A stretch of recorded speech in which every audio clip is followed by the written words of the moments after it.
નમસ્કાર મિત્રો, 11 સાયન્સનું ચોથું પ્રકરણ એની એમો થિયરી અગત્યની છે મિત્રો, બરાબર સમજજો. ફરીથી સમજાવવા પ્રયત્ન કરું છું. ગઈકાલે મેં તમને અથવા આગલા વિડીયો દ્વારા મેં એમો થિયરીની થિયરી સમજાવી હતી. આ ઉપરાંત તમને H2 અણુની પણ મેં સમજૂતી આપી હતી. હવે ચર્ચા કરીએ He2 અણુનો આણ્વિક કક્ષકવાદ. તો He2 જે અણુ છે એ બે હિલિયમ પરમાણુનો બનેલો છે. બે હિલિયમ પરમાણુના જોડાણથી He2 અણુ બને. આની ઇલેક્ટ્રોન રચના છે 1s2, આની ઇલેક્ટ્રોન રચના છે પણ 1s2. આ જે છે એ પરમાણુ કક્ષક છે. પરમાણુ કક્ષક મિત્રો, પરમાણુ કક્ષક છે. આ પરમાણુ કક્ષકોનું રેખીય સંગઠન થાય, લાઇનર કોમ્બિનેશન થાય એટલે આણ્વિક કક્ષક બને, જે આપણે આ રીતે બતાવીએ છીએ મિત્રો. બરાબર સમજી લેજો. એને ચિત્ર વડે બતાવીએ છીએ. એનું વર્ણન લખવાનું હોતું નથી. આ બાજુ જે લખીશું, આ બાજુ અને આ બાજુ, તે બાજુ આપણે લખીશું પરમાણુ કક્ષક. આ બાજુ પણ લખીશું પરમાણુ કક્ષક.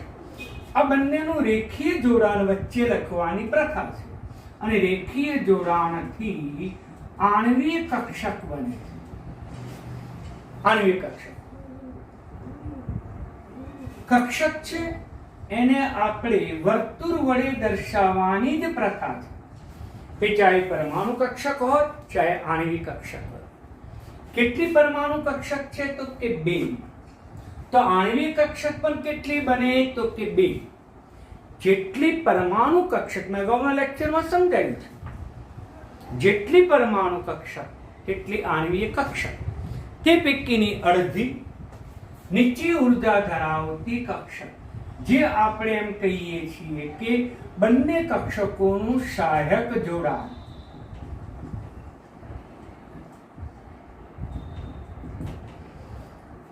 બંને પરમાણુ કક્ષકોનું વિરોધક જોડાણ પણ થાય.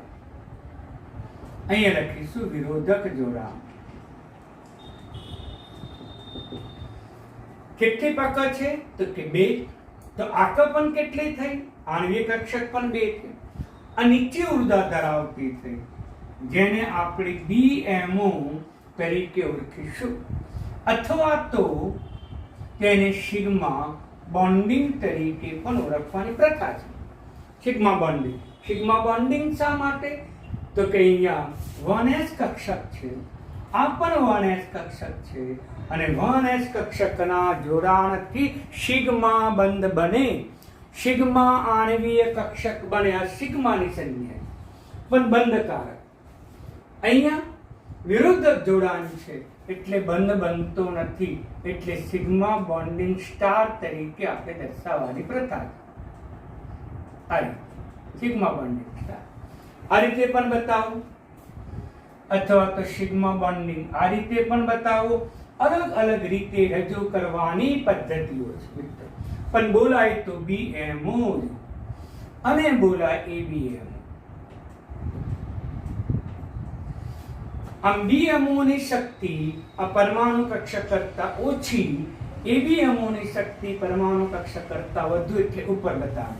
આ શક્તિ આલેખ છે, ઉર્જા આલેખ છે. આ ચિત્ર તો તમારે દોરવું જ પડે. આટલું 2 પક તો 2 આક, એક નીચી ઉર્જા ધરાવતી, એક ઊંચી ઉર્જા. હવે એમાં ઇલેક્ટ્રોનની ગોઠવણી બતાવીશું. આ જે છે એ હિલિયમની પરમાણુ કક્ષક છે. કેટલા ઇલેક્ટ્રોન છે મિત્રો એક હિલિયમમાં? તો કે 2.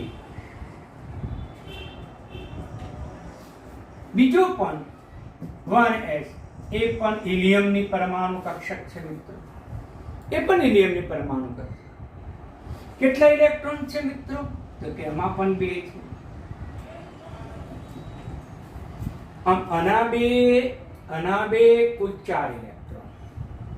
તો પછી આણ્વિક કક્ષકમાં પણ કેટલા ઇલેક્ટ્રોન ગોઠવાય? જેટલા પરમાણુ કક્ષકમાં ઇલેક્ટ્રોન હોય ને એટલા જ આણ્વિક કક્ષકમાં ઇલેક્ટ્રોન ગોઠવાય. એટલા જ અણુના પણ ઇલેક્ટ્રોન બને. આના 2 ઇલેક્ટ્રોન છે મિત્રો, આના પણ 2 ઇલેક્ટ્રોન છે, કુલ 4 ઇલેક્ટ્રોન છે. તો પછી આ આણ્વિક કક્ષકમાં 4 ઇલેક્ટ્રોન ગોઠવવા પડે. મિત્રો આ થિયરીમાં કોઈ વર્ણન નથી, ચિત્ર જ છે અને ચિત્ર સ્વરૂપમાં જ સમજવાનું છે.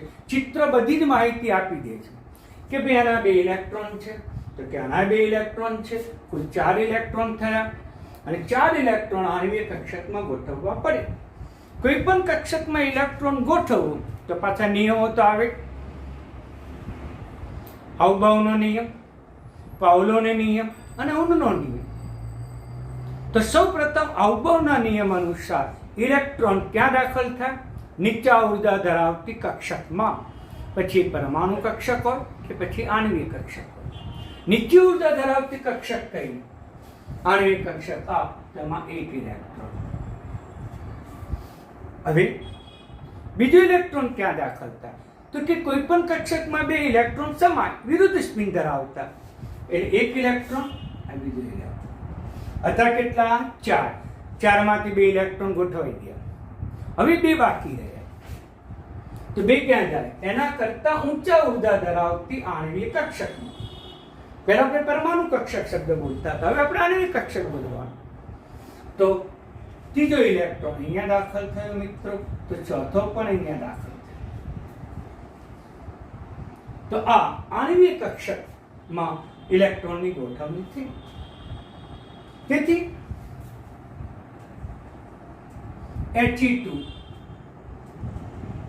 અણુની ઇલેક્ટ્રોન રચના, મિત્રો ધ્યાન આપો, આની ઇલેક્ટ્રોન રચના He ની તો આ જ હતી. આ હિલિયમ પરમાણુની ઇલેક્ટ્રોન રચના.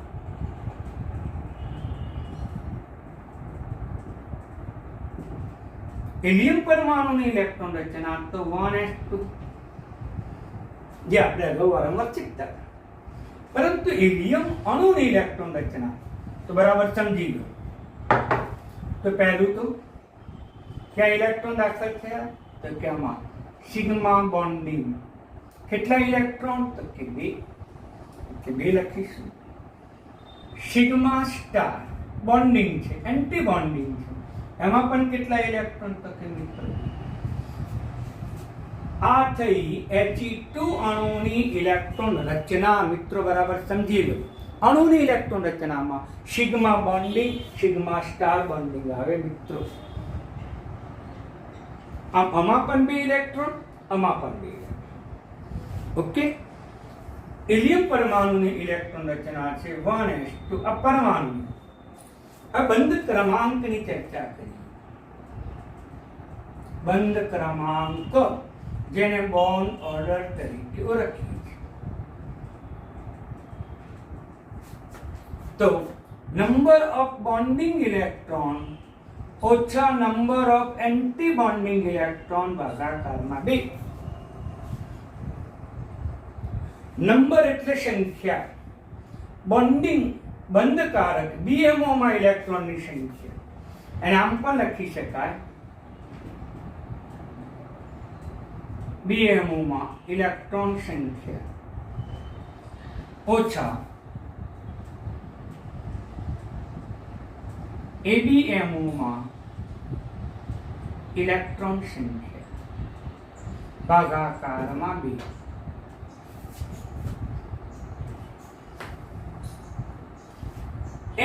BMO માં ઇલેક્ટ્રોનની સંખ્યા કેટલી? આમાં ઇલેક્ટ્રોનની સંખ્યા કેટલી? કે 2. એન્ટી બોન્ડિંગ ABMO, આ છે ABMO. ABMO માં ઇલેક્ટ્રોનની સંખ્યા કેટલી? તો કે એમાં પણ 2 ભાગાકારમાં 2 is equal to 0. તેથી શૂન્ય આવ્યો. તેથી He2 અણુ શક્ય નથી. વેરી મોસ્ટ ઇમ્પોર્ટન્ટ વિધાન આવ્યું મિત્રો. કયો અણુ શક્ય છે, કયો અણુ શક્ય નથી? ગઈકાલે મેં કીધું હતું કે જો બંધ ક્રમાંક 0 આવે તો તે અણુ શક્ય નથી. માટે He2 અણુ શક્ય બનતો નથી. બરાબર સમજજો. He2 અણુ શક્ય નથી. હા, He પરમાણુ શક્ય છે. હિલિયમ પરમાણુ શક્ય છે, એકાકી અણુ છે,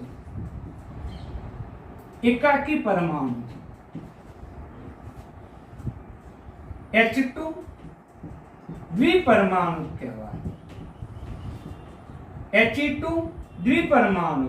He2 દ્વિપરમાણુ શક્ય નથી. સમજી લો બરાબર. આ વસ્તુને બરાબર ધ્યાનથી સમજી લો.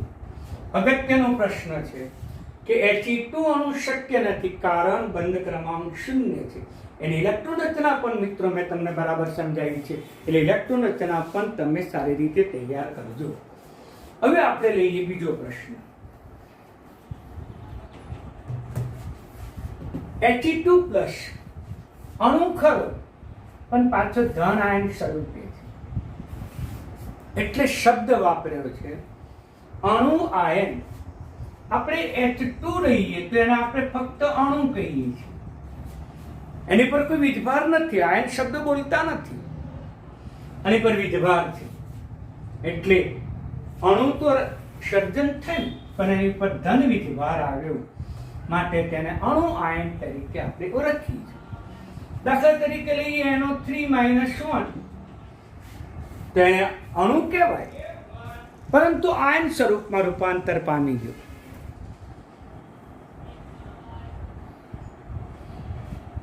એટલે આપણે સરળતા ખાતર એને આયન કહીએ છીએ, પરંતુ અહીંયા આણ્વીય કક્ષક છે એટલે અણુ આયન જેવો શબ્દનો આપણે ઉપયોગ કર્યો. બરાબર સમજજો મિત્રો. H2+ શેનો બનેલો છે? He2 શેનો બનેલો છે? તો 2 હિલિયમ પરમાણુનો બનેલો છે.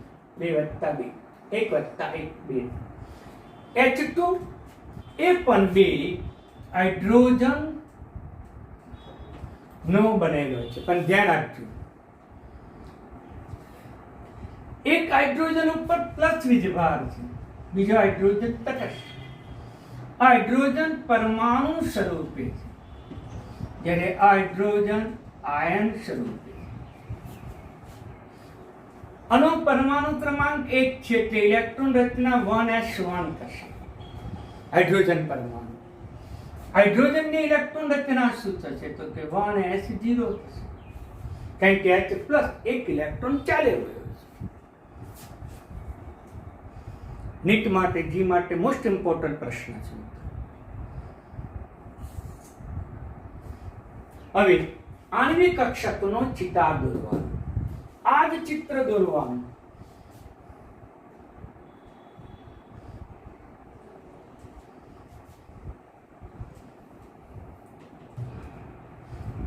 આ બાજુ બતાવીએ છીએ આપણે હાઇડ્રોજનની પરમાણુ કક્ષક. આ બાજુ આપણે બતાવીશું H+ ની પરમાણુ કક્ષક. મિત્રો સમજી લેજો બરાબર. વાસ્તવમાં તો કેન્દ્ર જ છે, પણ આપણે બતાવવું પડે, દર્શાવવું પડે. આ બાજુ એ પરમાણુ કક્ષક, આ બાજુ પણ આ. બંનેનું રેખીય સંગઠન થયું, બંનેમાંથી અણુની રચનાથી આણ્વીય કક્ષક બન્યું. એમાંથી અડધી નીચી ઉર્જા ધરાવતી આણ્વીય કક્ષક, અડધી ઊંચી ઉર્જા ધરાવતી આણ્વીય કક્ષક. આ સહાયક જોડાણ થશે, આ વિરોધક. ચિત્ર તો તેનું તે જ આવશે. આ જે બની એને આપણે BMO તરીકે ઓળખીશું. આ જે બની એને ABMO તરીકે ઓળખીશું. આ BMO, આ ABMO. S કક્ષક છે, આની ઇલેક્ટ્રોન રચના છે 1s1, આની ઇલેક્ટ્રોન રચના છે 1s0. S કક્ષકના જોડાણથી સિગ્મા બંધ જ બને, એટલે આ જે છે એને આપણે સિગ્મા બોન્ડિંગ તરીકે આપણે ઓળખીએ. અને સિગ્મા બોન્ડિંગ ખરી, પરંતુ બંધ પ્રતિકારક છે, એટલે સ્ટારની નિશાનીથી દર્શાવવાની પ્રથા. સ્ટાર આવે એટલે એન્ટી બોન્ડિંગ, સ્ટાર ના આવે તો બોન્ડિંગ. આ બંધકારક, આ બંધ પ્રતિકારક. બંધકારક, બંધ પ્રતિક, એકની એક જ વસ્તુ છે. તત્વો બદલાઈ ગયા.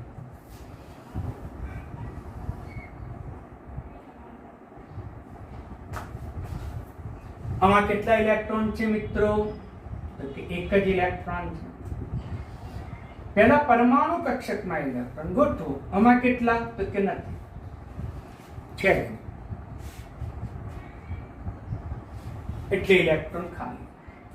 આમાં 1, આમાં 0, કુલ ઇલેક્ટ્રોન એક જ થયા. માટે આણ્વિક કક્ષકમાં પણ એક જ ઇલેક્ટ્રોન ગોઠવવો પડે. અને આણ્વિક કક્ષકમાં હંમેશા ઇલેક્ટ્રોન નીચા ઉર્જા સ્તરમાં દાખલ થાય. મિત્રો પહેલાય કીધું છે, કક્ષક કે ઇલેક્ટ્રોન નરી આંખે દેખી શકતા નથી, ચિત્ર સ્વરૂપે બતાવીએ છીએ. આ કક્ષક છે પરમાણુ, અને તે નામ લખ્યું આણ્વીય, આ ઇલેક્ટ્રોન. તો આ થયો એનો આણ્વીય કક્ષકોનો ચિતાર. તો હવે H2+ ની ઇલેક્ટ્રોન રચના મિત્રો, અને ઇલેક્ટ્રોન રચના શું થાય? ઇમ્પોર્ટન્ટ છે. તો પછી એક જ ઇલેક્ટ્રોન આમાં છે, એટલે સિગ્મા બોન્ડિંગ 1 આ થઈ એની ઇલેક્ટ્રોન રચના.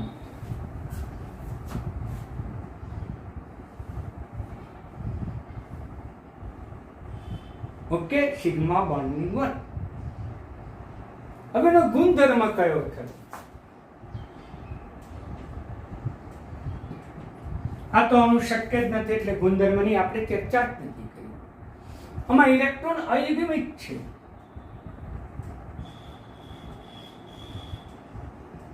અયુગ્મિક છે તો એક જ ઇલેક્ટ્રોન, અને તેથી તે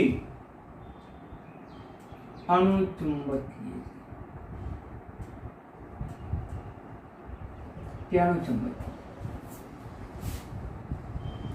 હવે બંધ ક્રમાંકની ચર્ચા કરીએ મિત્રો. બંધ ઓર્ડર.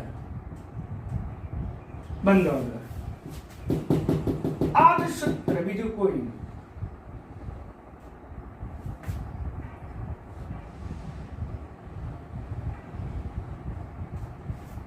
આ જ સૂત્ર. ચલો, બીએમઓમાં ઇલેક્ટ્રોન કેટલા? આમાં બીએમઓમાં તો કે એક જ.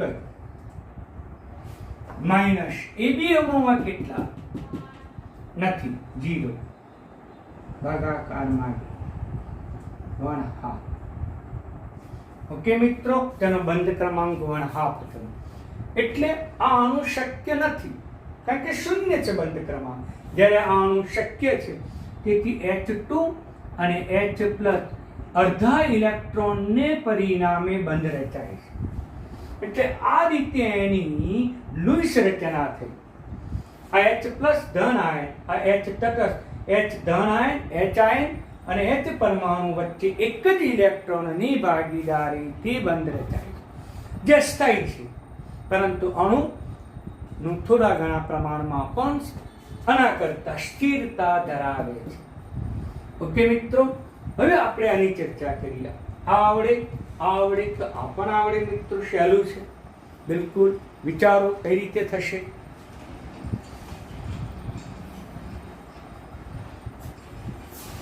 જેના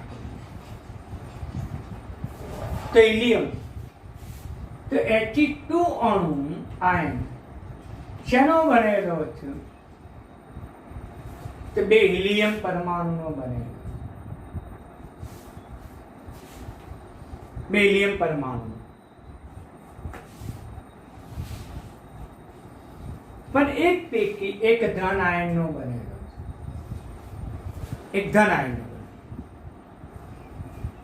આ જે છે એ હિલિયમ પરમાણુ કહીશું, અને આપણે હિલિયમ આયન કહીશું.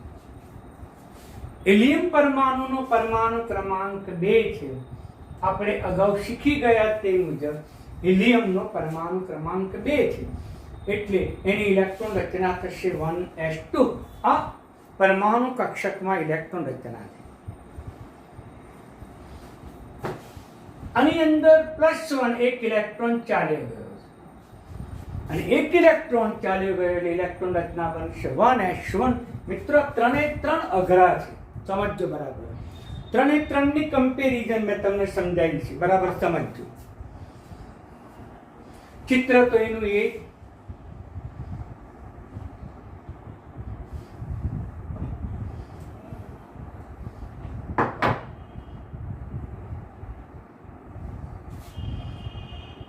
આ લઈશું હિલિયમની પરમાણુ કક્ષા. હિલિયમની પરમાણુ કક્ષા. તે જ રીતે અહીંયા પણ લઈશું આપણે હિલિયમ +1 ની પરમાણુ કક્ષા.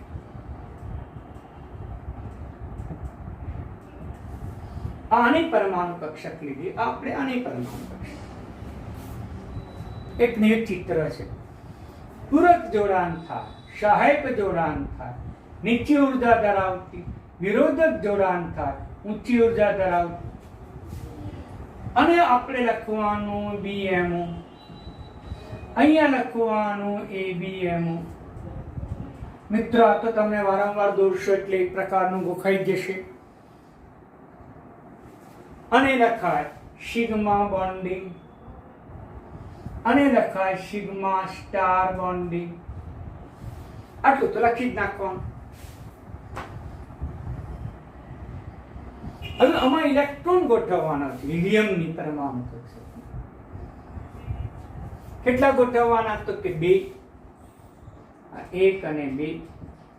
પરમાણુ કક્ષકમાં ઇલેક્ટ્રોનની ગોઠવણી કરી તો કે 2. હવે આમાં He+1 માં કેટલા ઇલેક્ટ્રોન છે મિત્રો? એક જ. તો એક જ ઇલેક્ટ્રોન. ઉપર તરફથી બતાવો, નીચે તરફ બધું સાથે. આના 2 આના 2 કુલ કેટલા ઇલેક્ટ્રોન થયા? 3. 2 ને 1 તરફ. તો પછી આણ્વિક કક્ષકમાં પણ કેટલા ગોઠવવાના? એમાં પણ 3. આ એક, બીજો. ઓકે મિત્રો, તો આ રીતે આણ્વિક કક્ષકમાં ઇલેક્ટ્રોનની ગોઠવણી. હવે એની રચના લઈએ. He2+ ની ઇલેક્ટ્રોન રચના. વેરી મોસ્ટ ઇમ્પોર્ટન્ટ MCQ છે મિત્રો. પરીક્ષામાં પૂછાય કે He2 ની ઇલેક્ટ્રોન રચના, તો તમારે આ લખવાનું. H2+ ની તો તમારે આ લખવાનું. હવે આની ઇલેક્ટ્રોન રચના આપણે મિત્રો લખવાની છે. He2+ ની ઇલેક્ટ્રોન રચના. તો શું થશે? Sigma bonding. પહેલા આ કેટલા ઇલેક્ટ્રોન? તો કે 2. ઉપર સિગ્મા બોન્ડિંગ સ્ટાર. મિત્રો કેટલા ઇલેક્ટ્રોન? તો કે 1. તો આ એની ઇલેક્ટ્રોન રચના છે મિત્રો, બરાબર સમજીએ. બોન્ડ ઓર્ડર, બંધ ક્રમાંક. બંધ ક્રમાંક સૂત્ર તો આનું આ. ચલો BMO માં ઇલેક્ટ્રોન કેટલા મિત્રો?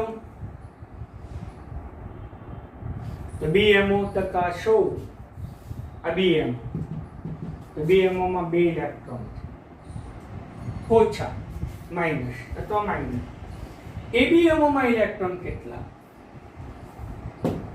ABMO માં તો કે 1. ભાગાકારમાં કેટલા કરું? ભાગાકારમાં 2. એટલે થશે 1/2. બંધ ક્રમાંક થશે 0.5. ઓકે, એનો અર્થ એમ થયો કે હિલિયમ અને He+1 આયનની વચ્ચે અર્ધો બંધ ક્રમાંક છે, એટલે કે એક જ ઇલેક્ટ્રોનથી બંધ રચાય છે. આમ એકાકી ઇલેક્ટ્રોનથી બંધ. જસ્ટકના નિયમની બધી મર્યાદાઓ છે. ઓકે મિત્રો, તો He2 અણુ શક્ય નથી, બંધ ક્રમાંક 0 છે. He2 અણુ, જ્યારે He2 અણુ આયન શક્ય છે. કેમ? તો બંધ ક્રમાંક અડધો છે. જેમ બંધ ક્રમાંક વધે તેમ સ્થિરતા વધે. મિત્રો બરાબર સમજી લો. આ બંનેનો બંધ ક્રમાંક સરખો છે. H2 છે, He2 છે, આયન છે, આયન. આનો બંધ ક્રમાંક પણ અડધો આવ્યો, આનો બંધ ક્રમાંક પણ મિત્રો અડધો આવે. ઓકે મિત્રો, એટલે બરાબર સમજી લો કે બંધ ક્રમાંક કઈ રીતે ગણવાનો, આણ્વિક કક્ષકની ઇલેક્ટ્રોન રચના કઈ રીતે, મેં તમને પાટિયા ઉપર સ્પષ્ટ સમજાવ્યું છે. આટલું જ લખવાનું પરીક્ષામાં, અને આના આધારે તમને MCQ પણ પૂછી શકે કે ભાઈ આની ઇલેક્ટ્રોન રચના કઈ, એની ઇલેક્ટ્રોન રચના કઈ. મિત્રો એટલે બરાબર તમે સમજી લો. મોસ્ટ ઇમ્પોર્ટન્ટ છે, ગઈકાલે સમજાવ્યું હતું તે, આજે આ 3 સમજાવ્યું તે, એ પણ વેરી મોસ્ટ ઇમ્પોર્ટન્ટ છે. અને આ કારણ પૂછાઈ ગયેલું છે. કયો અણુ શક્ય નથી? તો He2 અણુ શક્ય નથી, કારણ કે બંધ ક્રમાંક 0 છે, જ્યારે આ બે શક્ય છે. He2 શક્ય નથી, He2 અણુ, જ્યારે He2 પ્લસ અણુ શક્ય છે, તો તમારે આ જ રીતે લખવું પડે મિત્રો. ઓકે, તો ઘણું જ અગત્યનું હતું મિત્રો એમાં. હવે ત્યાર પછી આપણે લિથિયમના, બેરિલિયમના, બોરોનના, કાર્બનના, નાઇટ્રોજનના આણ્વિક કક્ષકની ઇલેક્ટ્રોન રચના આપણે શીખવાની છે. એ તો બહુ અગત્યની છે અને વધારે પૂછાય છે, પણ પાયાના ખ્યાલમાં તમે આ બાબત બરાબર ધ્યાનમાં રાખજો, બરાબર તૈયાર કરજો. વિડીયોમાં જોઈને તમે આખી નોટ્સ ઉતારતા જજો. ન સમજણ પડે તો મને ફરીથી પૂછી લેજો મિત્રો, અને બરાબર તૈયાર કરો. રોજ તમને વિડીયો અગત્યના મોકલાવતો રહીશ, તૈયાર કરતા રહેજો. ધન્યવાદ.